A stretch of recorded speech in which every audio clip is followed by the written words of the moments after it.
I still remember the first time Lena Moore looked at me and said, "I'll pay you back, I swear." I laughed and told her, "Don't worry about it. Just focus on surviving." She was standing outside the campus library, holding rejection letters and pride in the same trembling hands. "I don't need pity," she snapped. "I'm not offering pity," I said. "I'm offering help." That was how it started. Rent, books, food. Every month she promised it was the last time. Every month I said yes. When people mocked her worn shoes, I said, "She's smarter than all of you." When she cried at night, she whispered, "Why are you so good to me?" And I answered, "Because I love you." Ethan noticed before I did. "Man, you're emptying yourself for her," he said over cheap coffee. "She's worth it," I replied. "And what about you?" "I'll be fine." My mother saw it too. "You look tired," Rachel said one evening while folding laundry. "I'm just busy." "With her?" I stayed quiet. She sighed and said, "Love shouldn't feel like bleeding." Lena hated that sentence. "Your mother thinks I'm a burden," she accused. "She's just worried." "She looks down on me." "She doesn't." But I chose Lena every time. When she failed exams, I stayed up tutoring her. When her landlord threatened eviction, I paid the balance. When she wanted a new phone for interviews, I skipped my own meals. I told myself sacrifice was love. If it hurt, it meant it mattered. "Why do you work so hard?" she once asked. "So you don't have to." She smiled then. That smile kept me going for years. The day she got her first job offer, she ran into my arms and said, "I did it." Her voice shook. Mine did too. "I knew you would," I said. Ethan pulled me aside later. "She's changing." "She's just excited." Success changes people. Not her. I believed that. I believed she would remember the nights I held her while she cried. I believed loyalty was permanent. When she bought her first expensive dress, she asked, "Does this make me look different?" "It makes you look confident." She laughed. "I can finally breathe." I didn't realize she meant without me. When she walked into her new office building, I waited outside, smiling like a fool. I told myself this was our victory. I promised myself I would protect her dreams like they were my own. That night she called me and said, "They all stared at me today." "Because you're brilliant," I said. "Because I don't belong yet," she corrected. "You belong anywhere you stand." She was quiet, then asked, "Would you still help me if I never succeed?" "I already am." She laughed softly. "You're foolish." "Maybe." "But useful," she added. I ignored how that word stung. Ethan texted me, "Don't lose yourself." I deleted it. My mother knocked on my door and said, "Eat something." I shook my head. "I'm fine." "You always say that." "I have to be strong." "For her?" "Yes." I lay awake thinking about the future. I pictured Lena shining, smiling, safe. I pictured myself in the background, unseen but steady. That felt right to me then. Pain felt noble. Silence felt loyal. When she messaged, "Thank you for believing in me," my chest tightened. "Always," I replied. I looked at the ceiling and made a promise I thought was love. I would be her shield. I would take every hit meant for her. I would stand in the rain so she could walk in the sun. At that moment, I truly believed a man's worth was measured by how much he could endure for the woman he loved. I had no idea that promise would one day break me, teach me, and reshape everything I thought I knew forever, silently. I started hearing it in her voice before I saw it in her eyes. "Can you not call me right now?" Lena said one afternoon. "I'm in a meeting." Her tone was sharp, clipped, nothing like before. "I just wanted to wish you luck," I replied. "I don't need luck anymore," she said. "I need focus." When I met her outside her office, she frowned at my shirt. You wore that? It's clean, I said. That's not the point. Inside the cafe, she corrected me twice. Don't say it like that, she whispered. People will think you're uneducated. My face burned. At another table, a man laughed loudly. Lena leaned closer to him than to me. Who's that? I asked later. Victor Hale, she said casually, an investor. He looked at me and smirked. You're her boyfriend? He asked. For now, Lena answered before I could. I laughed it off. He's joking. He's honest, she said. Ethan noticed too. She doesn't look at you anymore, he said. She's busy. She's embarrassed. No, I snapped. She's just adjusting. At a company dinner, Lena introduced me as a friend. When I spoke, she interrupted. That's not how it works, she said loudly. People stared. Victor raised his glass. Ambition looks good on you, he told her. And poverty doesn't, she replied, glancing at me. Later, I asked, did I do something wrong? You exist wrong, she said. You don't fit here. I helped you get here. And I'm grateful, she said. But gratitude isn't attraction. I told myself I was imagining things. Success changes schedules, I muttered. Victor leaned close and said, men like you should know your place. Lena didn't defend me. She smiled. That night I said, I miss us. She sighed. We were temporary. What does that mean? It means you were a phase. My chest tightened. I stood by you. And I've moved past that, she said. You should too. I walked her home. She stopped at the door. Don't wait for me anymore. Are you ending this? She hesitated, then said, you don't fit into my future anymore. The words landed hard. I nodded like I understood. Inside, something cracked, quietly, for the first time. The lights were bright, too bright, and the room smelled like money and perfume. Lena stood on the stage, holding a glass, smiling like she owned the air. I wouldn't be here without support, she said. I smiled too, standing near the back. Someone shouted, your boyfriend must be proud. She laughed. Boyfriend? She looked at me, then away. He helped me when I was struggling, out of gratitude. People laughed softly. Victor clapped loudly. Gratitude is rare these days, he said. You're kind, Lena. I felt heat crawl up my neck. Lena, I called. She turned. What? I thought. You thought wrong, she said into the microphone. Let's be honest tonight. The room went quiet. I stayed with him because he was useful, she continued, not because I loved him. Someone whispered, that's cold. Victor laughed openly. Honesty is refreshing. My ears rang. I tried to speak, but my mouth wouldn't work. I watched faces turn toward me, judging, curious, amused. I felt small, stripped. I pushed through the crowd and grabbed her arm backstage. Why would you say that? She pulled free. Because it's true. You humiliated me.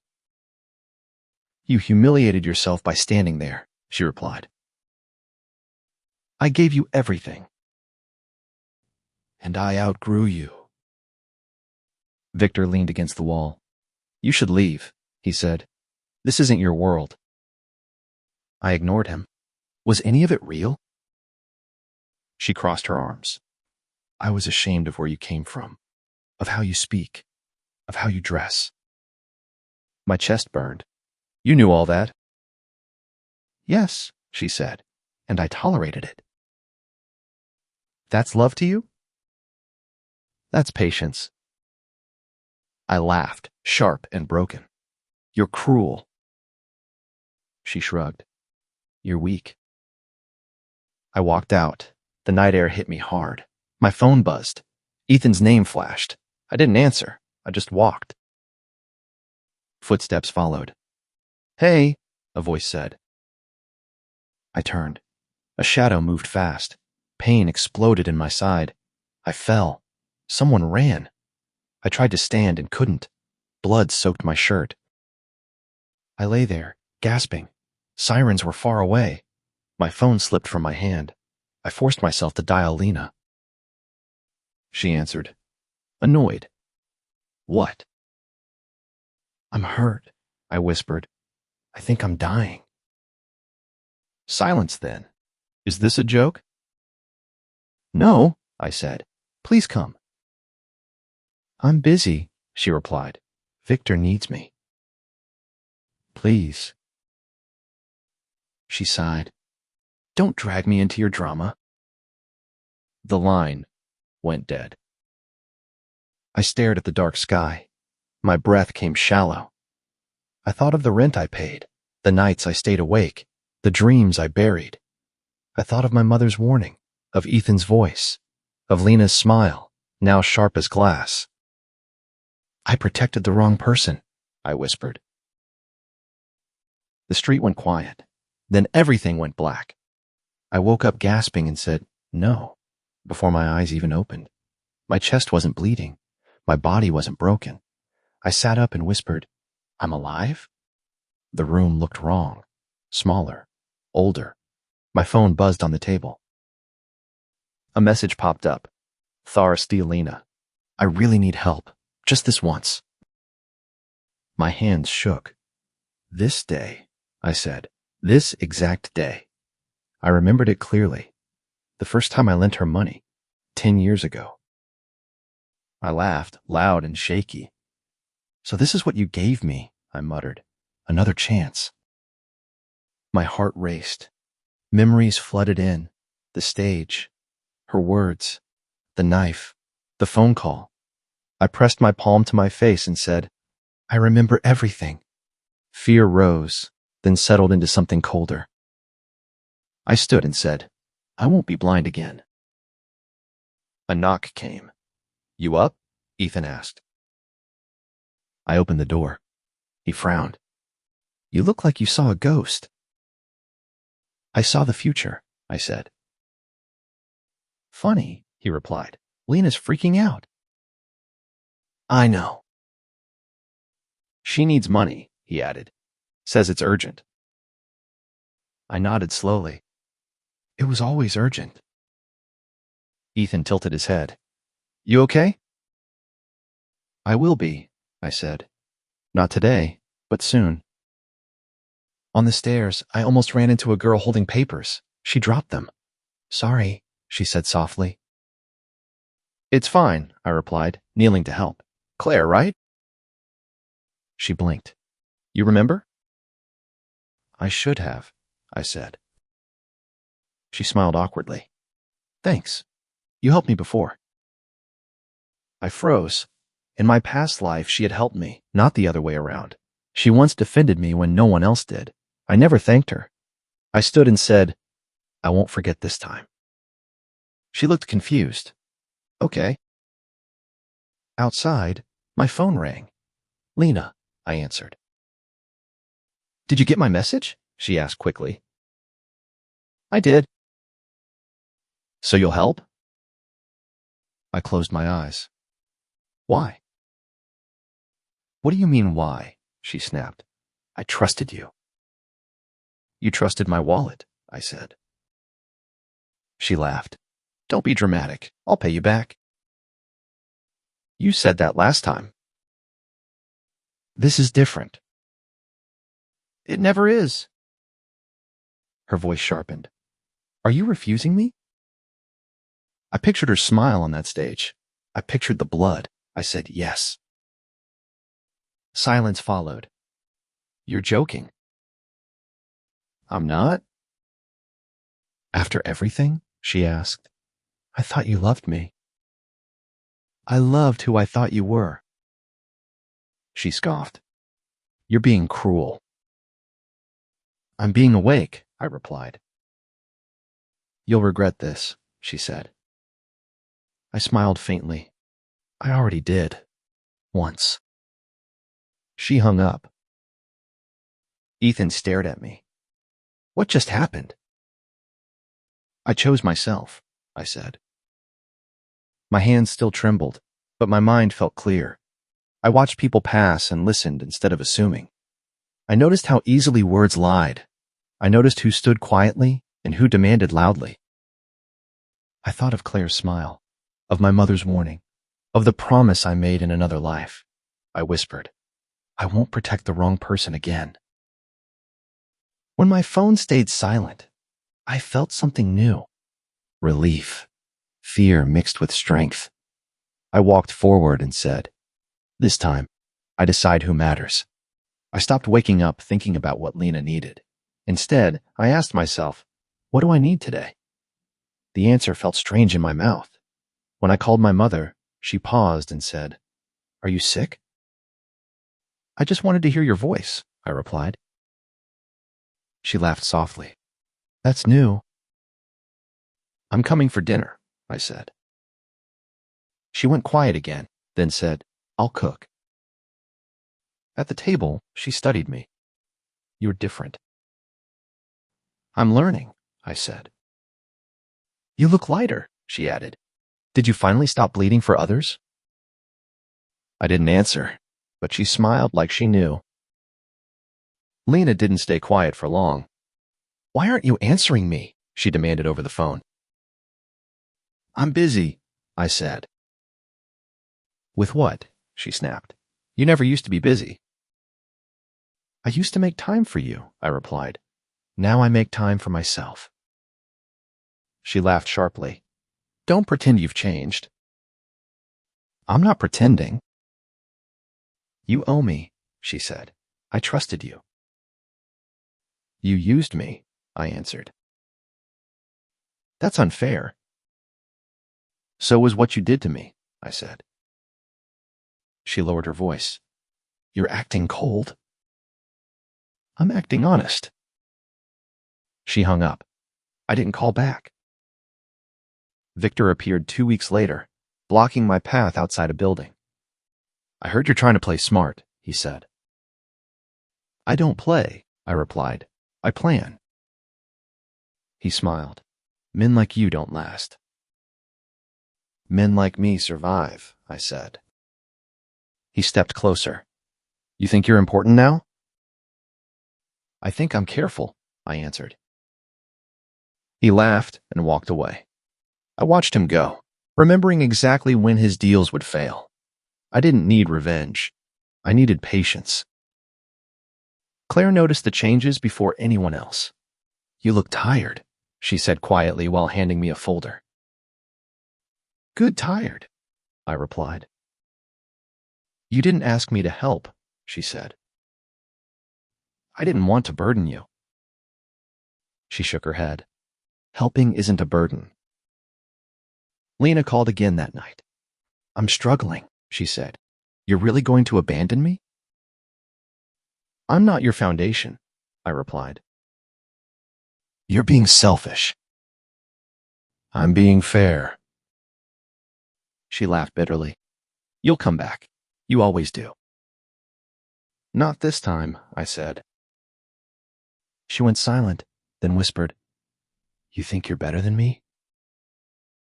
I think I'm better to myself. I ended the call. My hands didn't shake. Ethan watched me sign papers and said, You're serious about this change? I wasted enough time, I replied. Claire stayed late, organizing files without being asked. You don't need to stay, I told her. I want to, she said. No one's paying you. She smiled. Some things matter more than credit. That hit harder than any insult Lena ever threw at me. I remembered who stood quietly and who demanded loudly. I remembered who asked and who took. When Victor's name appeared in the news days later, tied to losses, I said nothing. When Lena showed up uninvited, angry and desperate, I said less. "You've changed," she accused. "Yes," I said. "And you won't help me?" "No." She stared at me like she didn't recognize me. Neither did I. I felt something settle inside my chest, steady and calm. For the first time, my future felt like mine. I didn't notice my rise at first. Ethan did. "People are calling you now," he said. "They used to ignore you." "I'm just working," I replied. "You're winning," he said. "Don't downplay it." Lena noticed soon after. She called and said softly, "You've been busy lately." "Yes," I answered. "I miss talking to you." "We're talking now." "That's different," she said. "You sound far away." "You pushed me there," I replied. She laughed gently. "You're still holding old feelings." "They left scars," I said. She paused. "I didn't mean to hurt you before." "You meant what you said," I replied. Victor's name started fading from conversations. Ethan told me his deals are failing. "I remember when they always did," I said. "You planned this," Ethan said. "I prepared," I answered. Lena showed up days later and smiled carefully. "You look successful." "I look awake." She touched my arm. "I never stopped believing in you." "You stopped standing with me," I said. She frowned. "Why are you so cold now?" "Cold kept me alive," I replied. She whispered, "I was wrong about you." "I know," I said. Victor walked past us later and muttered, "Enjoy it while it lasts." "It already ended," I replied. Ethan warned me later, "You still care." "I remember," I said. "That's different." That night, Lena texted, "I'm proud of you." I replied, "Be proud of yourself." She answered, "You wouldn't be here without me." I stared at the screen, anger rising. At a public meeting, she stood and said, "I believed in him when no one else did." People clapped. She smiled at me and added, "I made him who he is." Something old and burning woke inside me. Victor's name stopped appearing in praise and started appearing in questions. Ethan showed me his phone and said, "They're digging into him now." "I know," I replied. "You didn't leak anything," he said. "I didn't need to." "He's panicking." "People always do when the truth arrives," I said. Lena felt it too. She called late and whispered, "Something's wrong." "You sound scared," I replied. "They're turning on Victor," she said. "Everyone's talking." "They always talk," I said. "You knew this would happen," she accused. "I knew I would survive," I answered. She came to see me the next day. Her eyes were red. "Help me," she said. "With what?" I asked. "With everything," she said. "I'm losing people." "You built those connections," I replied. "You can manage them." She shook her head. "They say I manipulate." "You do," I said. Her voice cracked. "Why are you like this now?" I looked at her and said calmly, "I learned who deserved protection." She stepped back. "You're blaming me?" "I stopped sacrificing myself," I replied. "That's not fair," she said. "You changed." "I remembered," I answered. She laughed weakly. "I made mistakes." "So did I," said. Victor called then, furious. "You think you're clever?" he shouted. I think you're exposed, I replied. This isn't over, he said. It already is, I answered. He hung up. Lena whispered, Please, I need you. Claire stood beside me without a word. Her presence felt steady. Lena noticed and scoffed. So this is who you choose now? I choose peace, I said. You're cruel, Lena said. I'm honest, I replied. Tears fell down her face. Why couldn't you be like this before? I was busy protecting you, I said. She looked away. I never asked you to. You accepted it, I replied. She lowered her head. I regret things. I regret trusting blindly, I said. Ethan watched quietly and said, Some lessons hurt. Lena wiped her face. Say something kind, she begged. I said, I hope you learn. She flinched, like I struck her. News broke days later. Victor was finished. Deals collapsed. Allies vanished. I watched without satisfaction. I felt done. Lena came again, voice small. I don't know who I am without you. That's something you need to find, I said.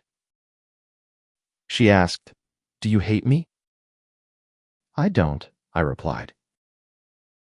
That's worse, she whispered. Claire touched my sleeve gently.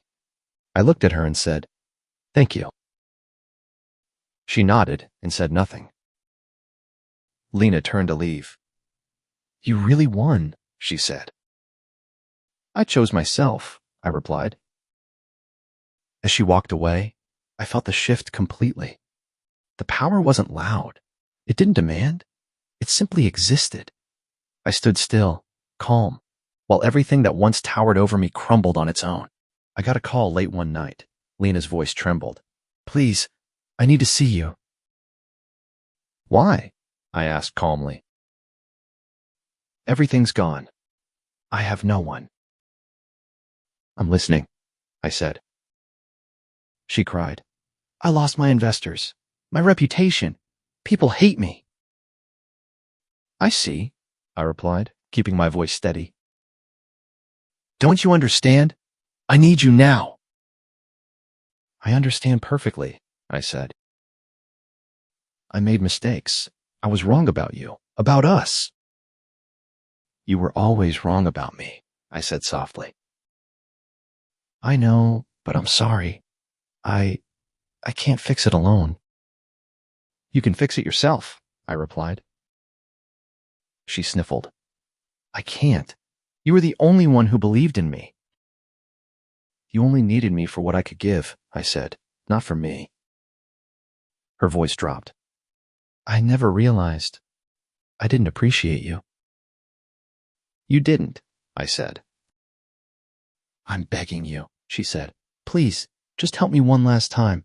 Don't abandon me completely. I'm not abandoning myself, I replied. She laughed bitterly. You're cruel. I'm honest, I said. There's a difference. She went quiet. I don't know how to live without you. You'll figure it out, I said. You're really going to walk away? Yes, I replied. Tears streamed down her face. I loved you. Or I thought I did. You didn't, I said. You loved what I could do for you. I see that now, she whispered. I listened to her sobbing for a moment, then said, I forgive you. You do? Yes, I replied. Forgiveness isn't for you. It's for me. You're amazing, she said. I'm free, I corrected softly. I don't deserve this, she said. You deserved honesty, but not my life, I said.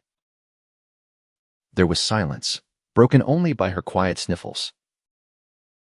I wish I could go back, she whispered. I can't go back either, I said. You're leaving me? I'm leaving what you were, I replied. Her voice shook. I'm sorry for everything. I hope you learn from it, I said. I don't know if I can, she admitted. You will, I said. Pain teaches faster than comfort ever could. Her sobs faded into a shaky silence. I hung up and stepped outside. The night was calm. I breathed deeply. I felt no anger, no desire for revenge, only peace. I walked away thinking, growth isn't cruelty. Forgiveness isn't return. Strength is letting go. The streets were empty, but I felt light, finally unburdened. I whispered to myself, I'm done protecting the wrong person. And for the first time in years, I smiled. I walked into the cafe and saw Claire waiting, quietly reading. I smiled and said, You're always early. She looked up, smiling softly. Some habits never change. I'm glad, I replied, sliding into the seat opposite her. You've changed, she said. I had to, I answered. 10 years taught me more than a lifetime could. You look at peace, she noted. I finally understand, I said. Love without self-worth destroys you. I won't make that mistake again. She tilted her head. And Lena? I shook my head. She's part of a past life. I learned from her, but I won't dwell there. Claire smiled. So this time, you protect the right people? I do, I said, starting with you. She laughed softly. Bold words. They're honest, I replied. I like honesty, she said, much better than excuses. I took her hand.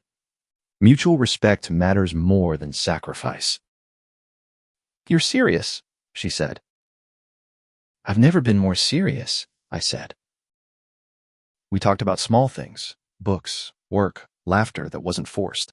She noticed when I lingered on my own dreams, encouraging me quietly. You don't owe me anything, she said.